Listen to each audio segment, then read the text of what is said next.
if the people extended their hospitality to sexual relations, and the men waited around 9 months for their boats to get repaired, they realized that all of the people were not only colored, but all of the babies that came about would be colored babies, President Obama being an example.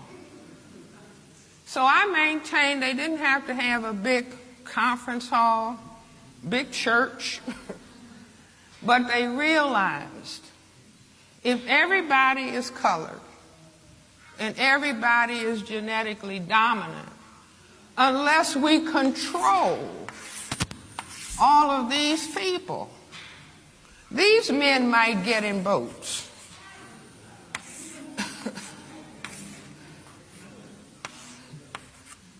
And start going from south to north. And maybe at that time they were even aware that the white women said their ideal mate was tall and dark.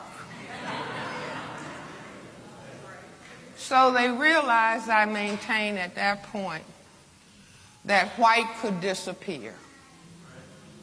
That white could disappear on this planet unless they control. And we all grow up learning. Black people learn this before they learn how to read. If you are black, what class? Get back.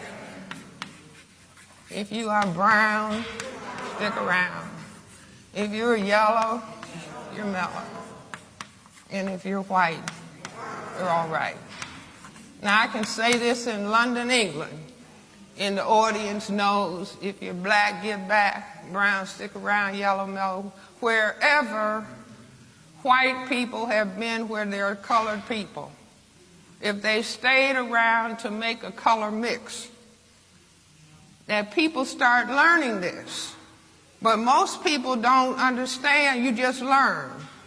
Growing up, if you're black, get back, brown, stick around, yellow, brown. This is the color code for white genetic survival. The more color you have, the greater your genetic potential to cause white genetic annihilation. Are you following me? So we're taking the mystery out of all of this.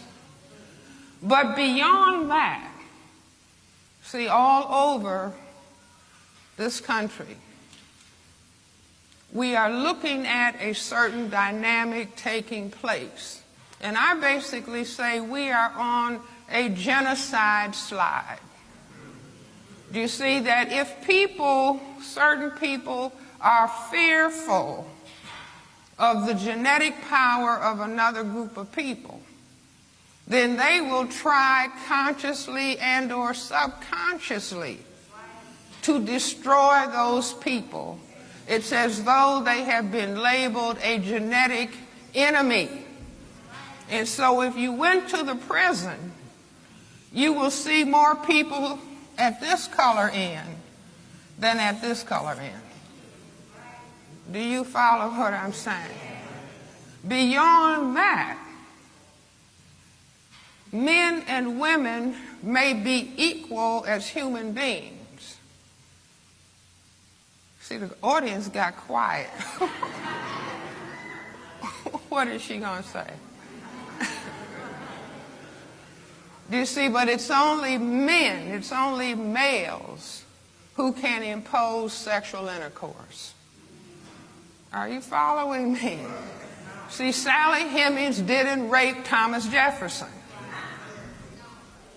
You know, if Sally Hemings got a knife out of the kitchen and threatened to have sex with Thomas Jefferson and he got afraid, what would happen, gentlemen?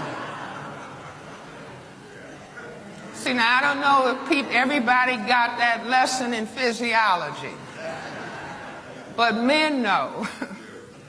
If I went to my purse and got a M.16 rifle and said to a man, you are going to have sex, and I frightened him, gentlemen, what would happen?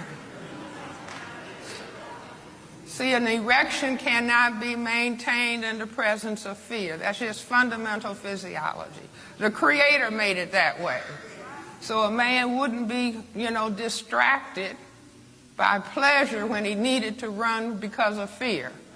So women cannot impose sexual intercourse. They can try to entice, influence, but they cannot impose. Ultimate imposition is to get a weapon. So the focus for white genetic survival has to be on the male, and then it has to be on the males who have the greatest genetic potential to cause white genetic annihilation. Are you all following me?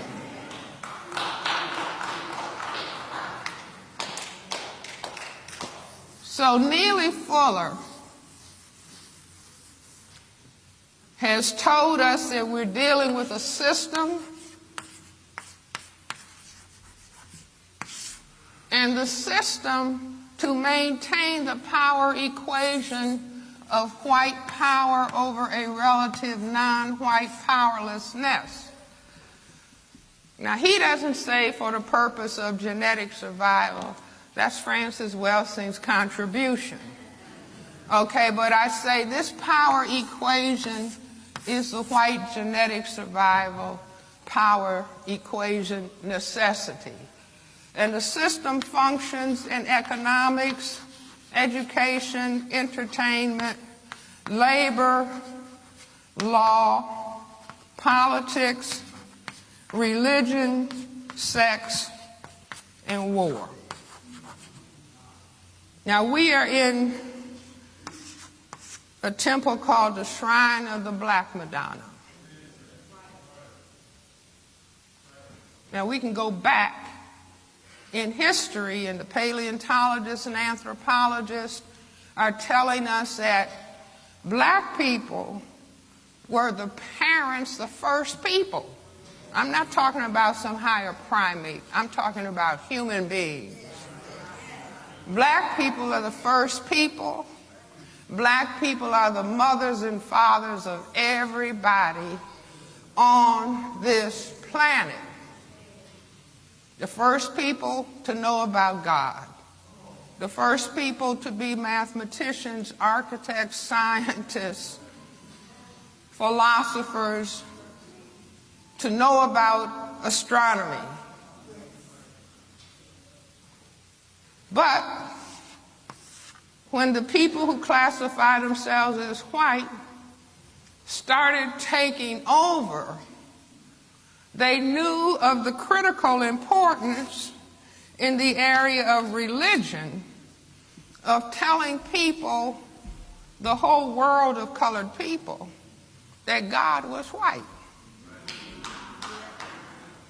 Now that was, I say, a critically important step, and sometimes I give the people who run white supremacy some grades. They can get A+.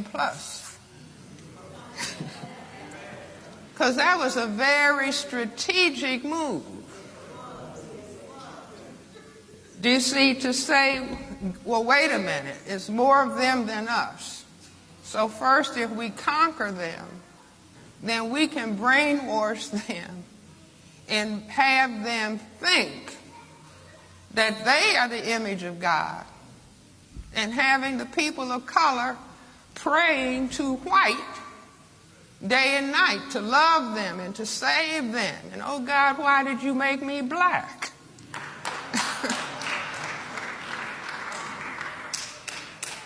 I'll just tell you all a little story. When I was very young, and I'm baptized Baptist, and christened AME, that's to satisfy both sides of the family.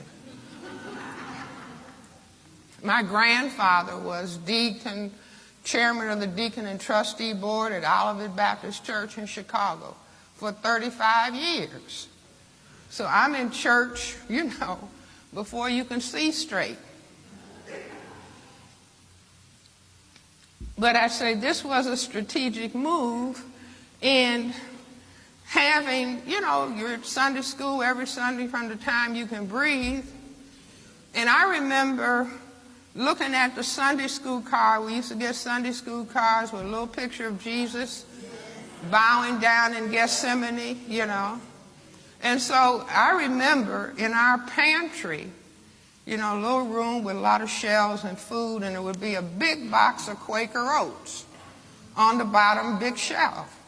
So I remember going in there one day and just looking at the Quaker Oats box, and I said to myself, that must be God, because he just looked like an older Jesus. I didn't discuss this with my parents. I had just concluded this on my own. Here's Jesus looking young on the Sunday school card, and here's this white man with this long white hair. And I just said, especially since you sang the grace and we thank him for this food, this oatmeal, so that had been my conclusion. Let me tell you a secret. Anybody who was taught that this white man was the Son of God, their brain computer had already jumped ahead that God had to be white. Do you understand what I'm saying? So whether you were ever questioned about it, given a lecture about it, your brain computer had jumped ahead instantaneously and made the conclusion. But I say that truth is very difficult to hide. It manifests itself, it surfaces, no matter how you try to suppress it. So I said, if we even look at the name Jesus and break it down into Ebonics, then we have just us.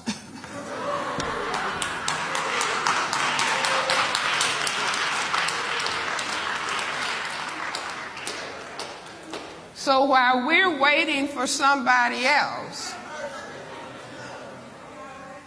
it's just us that have to get ourselves together.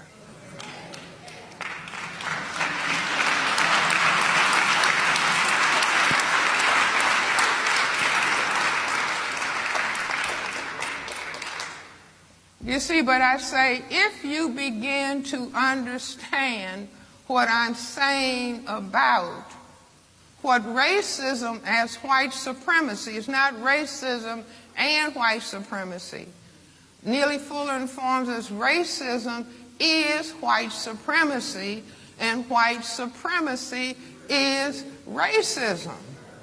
And what I'm saying is that we have fought as black people dealing with this problem generation after generation after generation after generation, that it was just a question of, well, white people have to be taught to love. I remember standing in my home being a little girl, just the height of the table.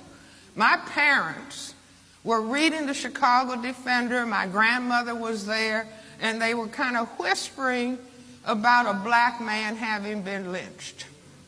You know, they would talk softly, and then if you were a child, you knew to listen carefully. So I said to my grandmother, well, Granny, why would they do it? And my grandmother said, well, some people just have to act ugly. But beginning to understand what racism is in terms of the demographics and the genetics on the planet, that this is what people who classify themselves as white felt they had to do for their survival. And it is not logical to expect people who designed a system consciously and or subconsciously for their survival to undo that system. Do you understand? That doesn't make sense. And this is what we have been thinking. Dr. Martin Luther King, in all of his genius and in all of his courage, talked about love. Do you see? But if all of the 9/10 people on the planet, plus the 1/10 white people, if everybody, I'll put this in a heart,